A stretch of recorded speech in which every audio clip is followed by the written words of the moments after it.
জন্য ছোট আম দিয়ে আমি এখন আম মাখা করব।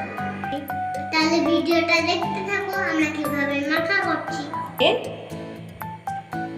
প্রথমে আমগুলো পরিষ্কার করে ধুয়ে খোসা ছাড়িয়ে তারপর মেশিনে কুচিয়ে দেব। দেখো বন্ধুরা আমটা কুচানো হয়ে গেছে, মেশিনটা দিয়ে মামাও কুচিয়ে দিয়েছে। এবার আমরা মশলাগুলো নিয়ে নেব, চিনি দেব, এবার লবণ দিয়ে দেব, এবার একটু কাঁচামরিচ দিয়ে দেব, লঙ্কা দেবো কিন্তু কোনটা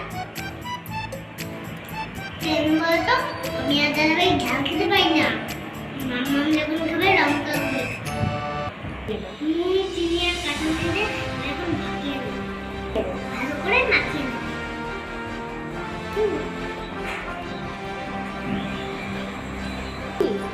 গরমকালে আম মাখা খেতে যা টেস্টি। তোমরা কে কে আম মাখা খেতে পছন্দ করো কমেন্ট করে বলো কিন্তু, আমার তো হেভি লাগে।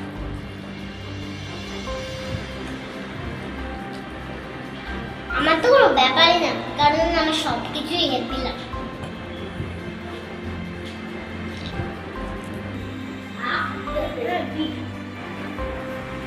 এটা ডাল চলে, এটা ডাল আদা। সাবস্ক্রাইব করো।